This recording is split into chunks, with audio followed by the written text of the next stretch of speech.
What is evidence, and why do so many people seem to have difficulty with it? I am by no means an expert on any of this, but after years of caring about the truth, I have come to some conclusions about the topics here and offer my opinion to anyone interested. No, I don't want to get into all the various fallacious arguments. There are many great channels that have already done a great job at going through these, and I'll just drop a link for that. Let's start with the basics. I care about what is true or most likely to be true. I'm rarely enamored by what could be true, or what you believe is true, or anything that is not impossible to be true. Those are not foundational truth positions. I also care about knowing more true things and less false things in my life. If you don't care about this, that is fine, but you are excluding yourself from being a reliable source of information, not only to yourself, but to those you engage with. When I ask for evidence of a claim to support a person's belief, I am asking for the evidence that, if found not to be true, would lower the confidence of the person's belief in that claim. If the evidence that they give me does not change the level of their confidence, then it is not evidence for or against the specific claim. When we start talking about information, we have to establish a base from which to work on. In my examination, the base that we have chosen is what is knowable within the reality of the natural world that we all experience and share, bearing in mind that humans aren't great examiners of information and evidence. The human eyes, ears, and brain have bias and problems, but we should still strive to do the best that we can. This is why having demonstrable, repeatable evidence is one of the key ways that we establish what is actually useful and valuable information. Whatever is outside of this isn't evidence, it's just information, potentially either good or bad information. As the ways that we are able to examine information improves, we make better assessments of that information. When people say that information changes, what they most often actually mean is that our assessments of information have changed, or more likely have improved. It is a good thing that we are getting better at this all the time, even if it undermines what we once thought was true. Evidence for a claim survives scrutiny. If information is unfalsifiable, unverifiable, or requires a specific perspective or interpretation to be seen as evidence, it has not survived minimal scrutiny, and is not evidence for anything. Theoretical evidence, philosophical evidence, quantum evidence, spiritual evidence, cherry-picked evidence, quote-mined evidence, and misinterpreted evidence carry no weight in this case and should be dismissed. I believe that the reason some people fall back into these positions is because they have already established a lack of real evidence for their claim. If we want to illustrate this, we can start with what is knowable. Imagine that all the information that exists is here in front of us, represented by a huge whiteboard that extends out in all directions as far as we can see, maybe farther, we just don't know. Now draw a shape on that, anywhere, any size, it doesn't matter. This represents what exists within the realm of what is knowable. We have no idea the shape, size, the location, or anything else. We just know that there are things that we don't know and may never know, and that is everything outside the knowable shape. For simplicity's sake, I'm using a circle. Now, if we draw another circle, any size, anywhere inside the first circle, this represents what is known. Everything outside that circle and within the knowable circle is unknown, but potentially knowable. Because we don't know what we don't know, it could be 1% of this circle or 99% of this circle, and we just don't know, and it's impossible to make a claim that we could know. Within this circle of what is known, we often make a claim. So let's draw a circle inside what is known. The circle that we draw is not the evidence, it is the boundaries of the parameters of the claim.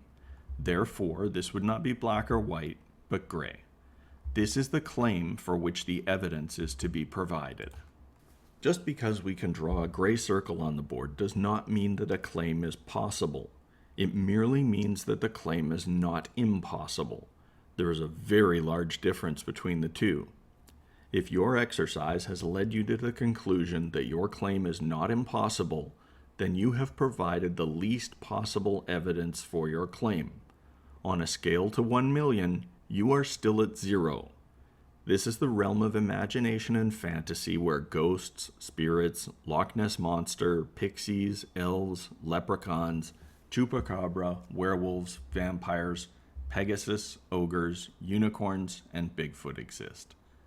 There is a reason that we categorize writings about these as fiction. It's because there is no evidence for them. They are not impossible, but they are nothing more than that. When we establish evidence for a claim, we can draw a filled-in black circle to represent our confidence in the claim. As more evidence is added, the black dot grows to encompass more of the claim. As evidence is subsequently shown to be false, it is removed and the black dot shrinks to reflect our loss of confidence in the claim. Often, when people present evidence from the Bible as evidence for their religion, they draw a large filled-in black circle. They don't seem to understand that the Bible is the claim, the outer gray circle line, the parameters of the claim, not the evidence for the claim. Once they make the claim about the Bible, they need to fill that circle in with the actual evidence for the claim that they are making about the Bible.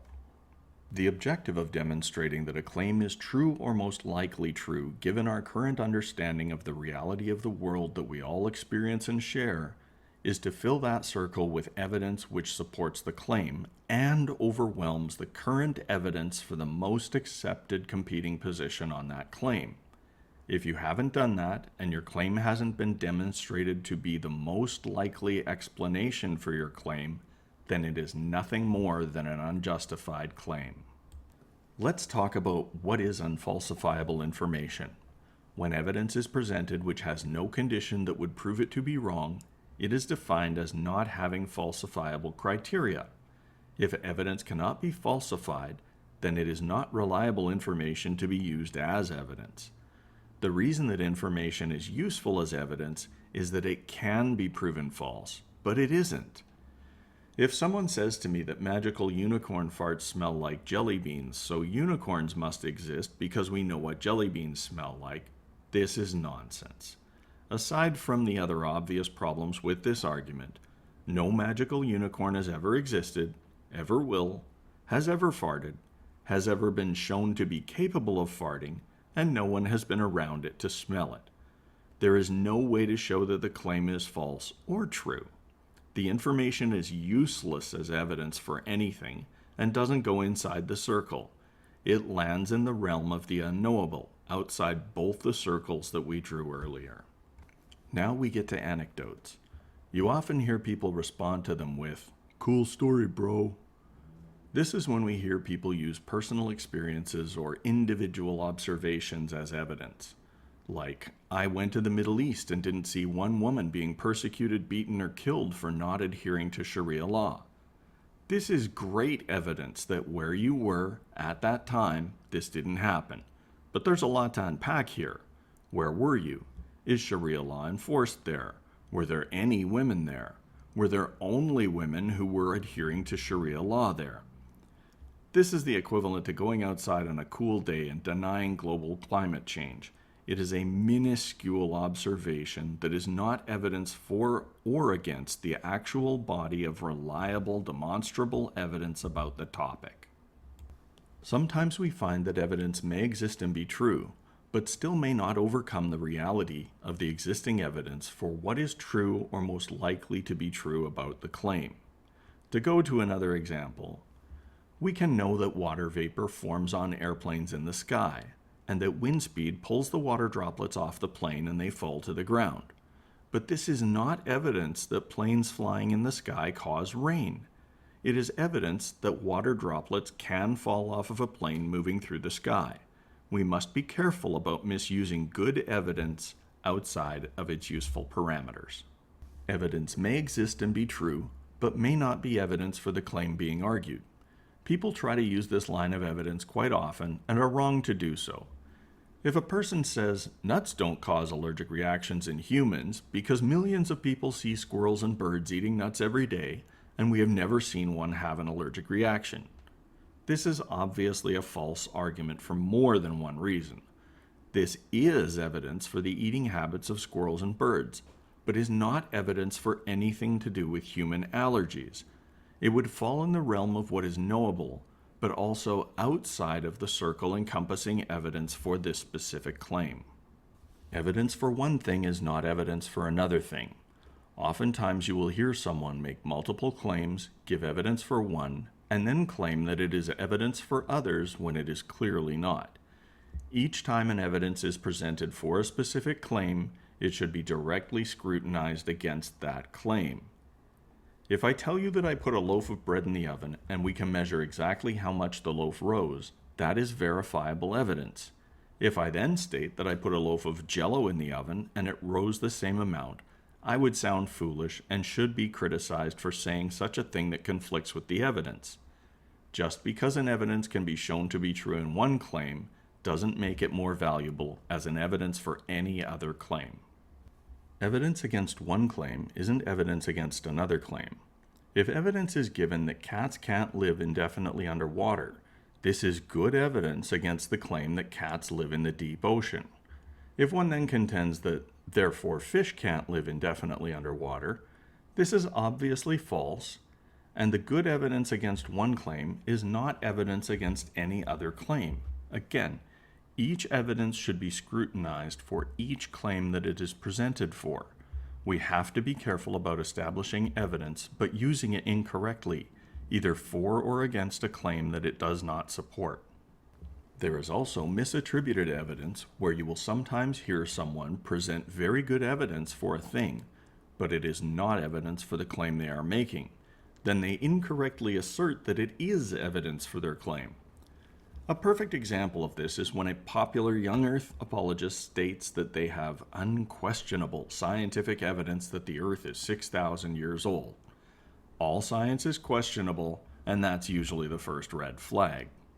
They take you through the evidence for evolution that pretty much every educated, experienced expert in good standing in related fields agrees is evidence for the age of the Earth being roughly 4.5 billion years old, and supports every aspect of evolution. Then, they summarize by saying, so that proves the Earth is 6,000 years old, when it clearly and obviously does not. Again, all of the evidence for such claims should be scrutinized. Just because someone says that a thing is evidence for a claim doesn't mean that they are correct. Always check their work. I'd like to touch on the cumulative case argument. If I ask someone for their best example of evidence that would undermine their belief if it was not held to be true, and they respond that they don't have one, that they rely on a cumulative case argument, then most likely they don't have any evidence that is strong enough to support their claim. If the evidence that they provide for the claim doesn't lower their confidence in the claim if shown to be false, it's not evidence, it's fodder. Many times you will see this used as a tactic in debates, as presenting more evidence than can be debunked in the allotted time permits them to claim that the debater never addressed these evidences given. It's well known as a Gish Gallop. It doesn't matter how many of these they have, each one should be addressed individually. Arguing that there is a cumulative evidential case for a claim requires that each evidence is verifiable, falsifiable, and directly tied to proving the specific claim. Once we establish that level, we can weigh the new body of evidence against the current best explanation for what is true or most likely to be true.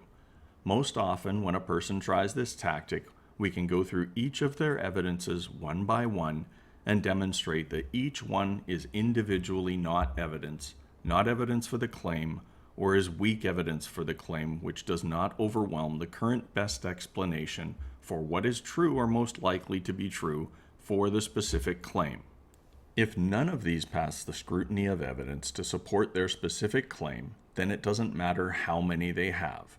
Only the evidence that survives scrutiny can be weighed as evidence for a claim, no matter how many or few there are. Often, arguing in this manner is a demonstration that the interlocutor does not understand the evidence well enough to properly debate or support it. It is very typically used in a Gish Gallop to try to overwhelm the debater with so much nonsense that it is impossible to debunk it all. This is why asking for their strongest or strongest 3 evidences usually derails this tactic fairly well. If they can't provide one evidence which survives scrutiny, then they just don't have any evidence. Another trope that we hear from time to time is the Kalam cosmological argument. It is a deductive argument syllogism which goes: 1. Everything that begins to exist has a cause. 2. The universe began to exist. 3. Therefore, the universe has a cause. The first problem with this is that it is an argument for a cause and does not define what the cause is or potentially could be. But currently, the evidence demonstrates that the least likely thing it could be is a supernatural deity. According to the current lack of evidence for that claim, it would be defined as not impossible and is a claim for which no evidence currently exists. The second problem is that in the reality of the world that we all experience and share, there is that area of the unknown and the unknowable. The first premise does not account for what we don't know or what is unknowable to us. This could be a fraction of a percent of the workings of the cosmos, or this could be all but a fraction of a percent of the workings of the cosmos. We have no way to provide evidence that this is true or most likely to be true. It is an unfalsifiable claim. If we correct the first premise to 1. Everything that we have observed to begin to exist has a cause, we are still left with the question, what about everything else? If someone asks you to look at the outside of the Amazon warehouse and tell them how many boxes are in the warehouse, how many are full, and how many are empty, you have no way of knowing. This is where the argument leaves us. Suddenly, this becomes a lame duck god of the gaps argument. The third problem in premise 2 is that we have no way of knowing when the cosmos began to exist. We have a fairly decent estimation of the current presentation of the cosmos, but do not know anything else. The assumption in premise 2 is far beyond logic. Another trope that we hear used a lot is the teleological argument, commonly known as the fine-tuning argument. This has to be one of the worst arguments presented for a supernatural creator ever. Many other people have covered this in depth from all kinds of different angles and expertise, so I'm just going to skim over it quickly for now. If we compare humans to other species on the planet, humans are routinely aborted by the body of the pregnant person. Humans routinely die or are at risk of death during pregnancy and childbirth. Humans are stillborn. Humans are routinely born with genetic defects. Humans don't utilize food digestion effectively and are dependent on a routine of food intake far beyond what we would need if we actually digested all of the food energy we consumed. Humans do not have the best hearing, scent glands, or eyes on the planet by far. Human eyes have a blind spot right in the middle of them, which other animals do not. Human limbs do not grow back, even the small digits. Inhaled air is about 21% oxygen, and exhaled air is about 16% oxygen. So we are exhaling more oxygen than we extract for each breath. We have unnecessary organs like the tonsils and appendix, and we are so fragile that we would die of exposure if left alone on over 80% of the planet that we exist on. There are also an exceptional number of plants and animals on this planet that will kill us if we simply interact with them. There are hours and hours of these examples that falsify this claim so thoroughly that it should be immediately dismissed as nonsense at the first mention of it. I think that it's time to wrap this up because it's getting too long already, but I will commit to engaging with the community to discuss elements of this topic and add other arguments as they are found to be useful. With your input, I'm sure that at some point in the future I can do a better job of stating these things and of illustrating these things. I'd like to finish with a couple of thoughts. First, truth does not fear investigation. Truth has the strength to withstand scrutiny. Claims that cannot be scrutinized or fail to scrutiny are not valued as truth. And in the words of Christopher Hitchens' Razor, what can be asserted without evidence can also be dismissed without evidence. If you watched this to the end, thank you very much. And if you're compelled to hit like or subscribe to my content, I am very grateful. Be well and be good to each other. See you next time.